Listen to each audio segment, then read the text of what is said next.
What's up, Night Tube? It's time to cut steel, and you guys are going to learn stuff today. It's going to be a quick one. Just doing a customer's knives, just brought them over. Doing some of this hard Japanese steel. And this knife has some chips in it. Some of them are a little deeper than I want to sharpen out. So I'm going to show you what you do when you've got chips that are a little too deep and are going to take a lot of steel removal. So what you do, instead of trying to sharpen them out, simply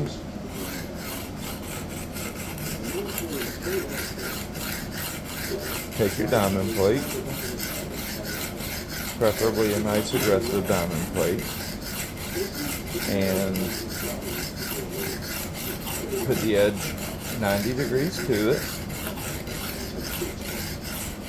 Don't use no ton of pressure or anything.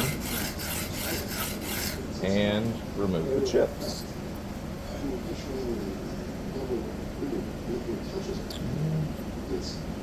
Still a little bit left. Okay, almost done. This will save you a lot of aggravation right here. And lets you easily keep the shape of the knife.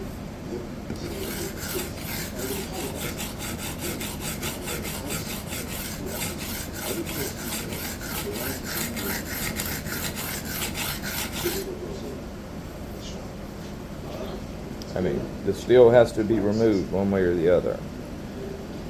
And this is far and away the most efficient way to remove it. And we are chip free.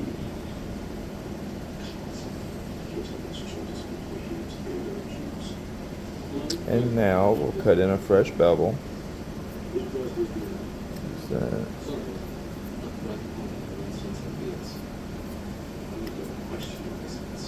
And now we'll cut in a fresh bevel.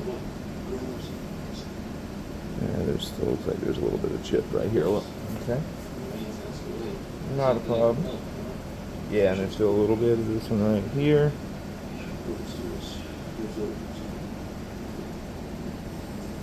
Right there. Remember, it doesn't matter how you remove the steel has to be removed.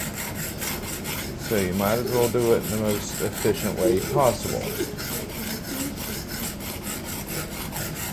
Now, you could do it on a powered belt, but I don't like belt sharpening when I don't have to.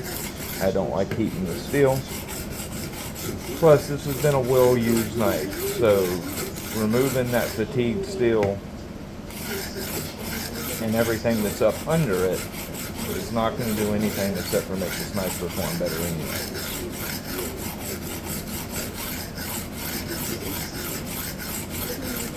And I know, like, it looks like I'm removing a lot. You would think you're removing a lot of steel like this, but keep in mind, you have to remove the steel.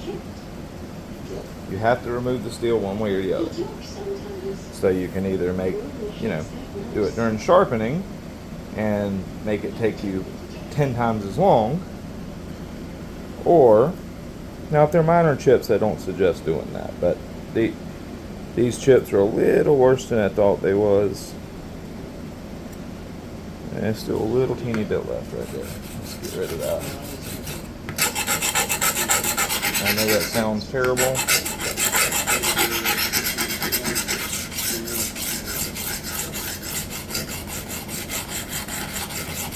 Remember, don't use no water pressure because it's just a very thin area touching those diamonds. So basically the PSI is very high in it with, just the knife pressure because it's touching on such a small amount of surface area.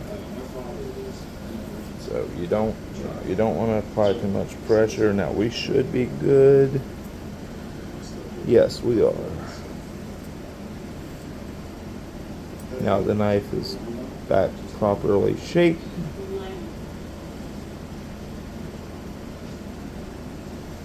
All the chips are gone. And this knife is ready. Actually, I need to remove a little bit at the tip right there.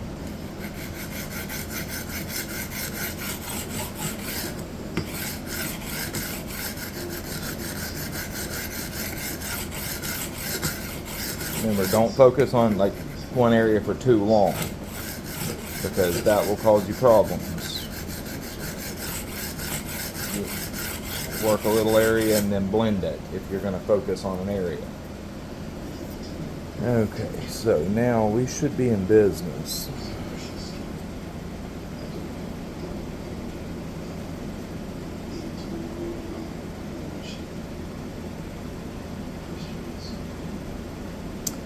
There's still a little chip right there at the tip.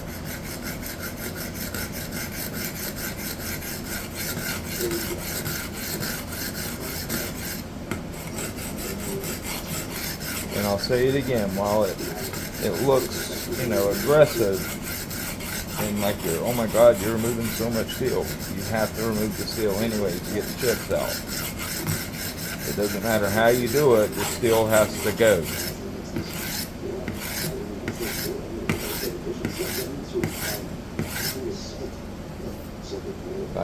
You're not removing that much. Just the depth of the chips.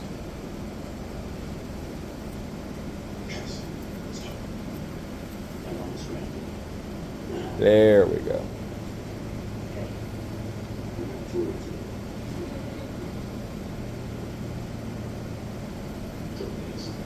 And now we have basically virgin steel. So we are going to cut in a brand new fresh bevel. I'll be right back. We're going to cut in a brand new fresh bevel. You get this knife better than it was from the factory. And again, all that fatigued steel is gone now. From the factory belt sharpening that was basically, fatigued from when you first got the knife. All that steel is gone now. The steel that's up under it is gone now. You're really at fresh steel. We are going to use a 220 grit silicone carbide block.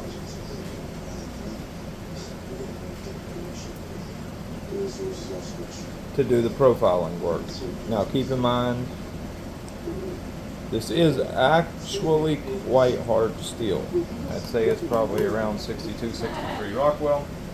So, it's not super soft stuff. We're going to set this at around 14 degrees per side for him.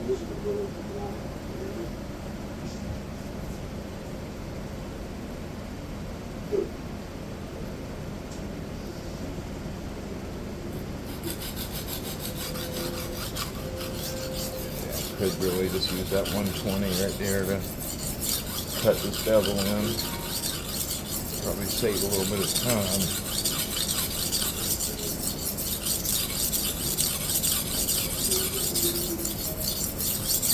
Okay. I'm going to use some pressure because I'm cutting in a fresh bevel. I want to make some progress.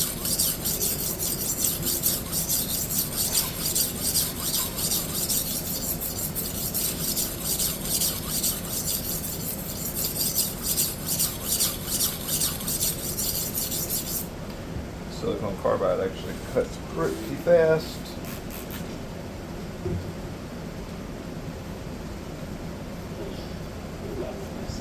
Here's where we're at.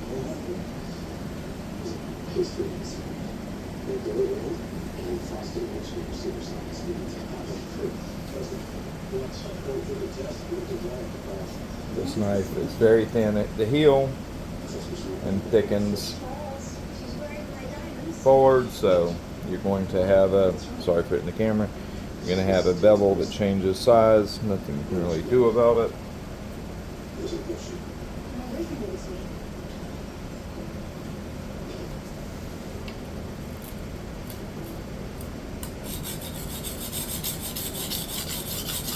That to do with the grind.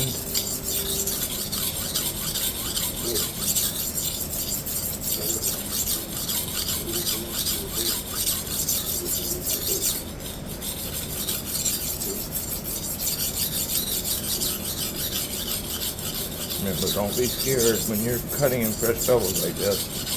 Do not be scared to use pressure.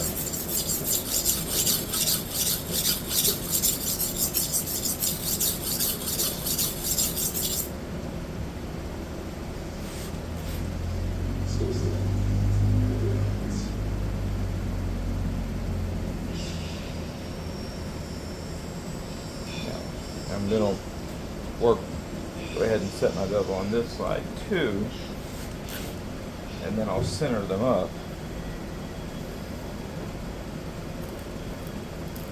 later on in the sharpening process.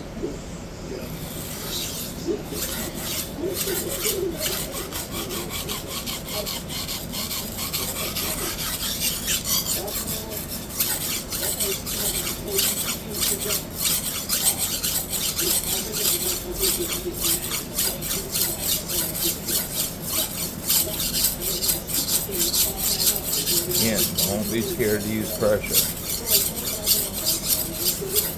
Now, you don't, if you're using diamond plates, you don't want to use a ton of pressure, but like on this 6-stone, don't be scared to put it to it a little bit. I mean, don't be a maniac, but yeah, don't be scared to use some pressure.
Already got a nice bevel forming.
Normally, I suggest you start on one side till you raise your burr, but since this is cutting in a full new bevel, I don't want to work one side too long before moving to the other.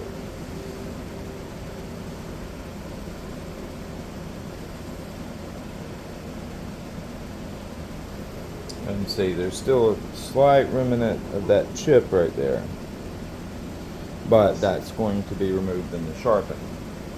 So I didn't want to, grind it completely out, because I was just going to waste the steel, because then I have to remove more steel in this process anyway, where that's just the part of the notch just in the side.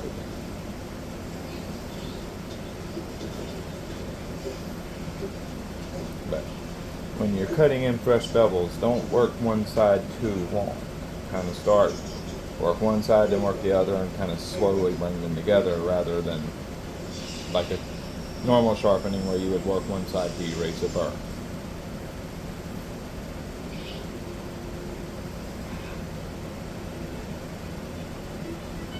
And I went ahead and adjusted that back here to make the bevel. I didn't want it to be a little thinner back here, so I kind of floated it in to make it consistently shaped.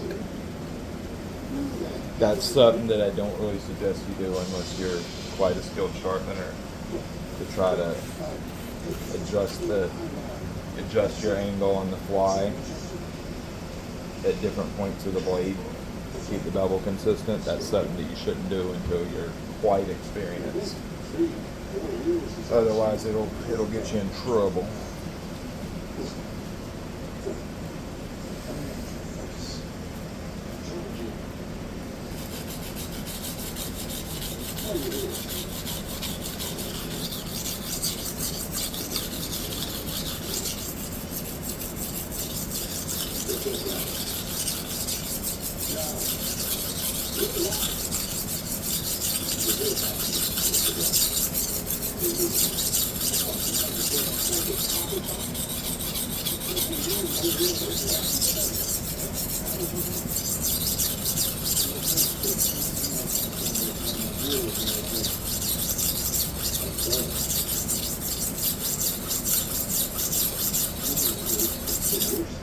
And of course, right now it's just a rough cut.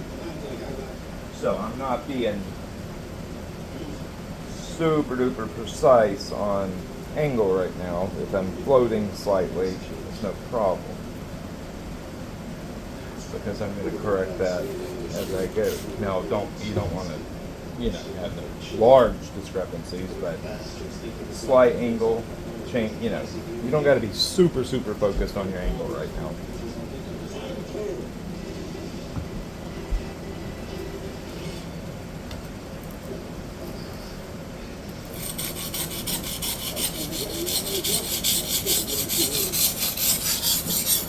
You can work sections like this.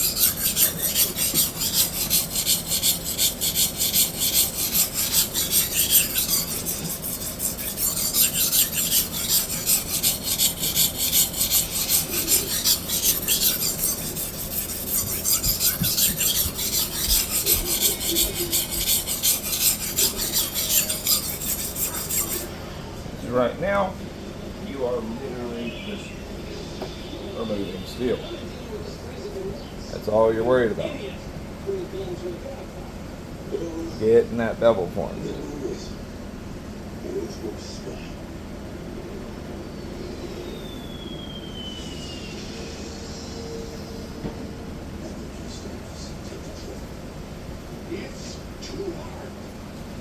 So, that's how you deal with bad chips.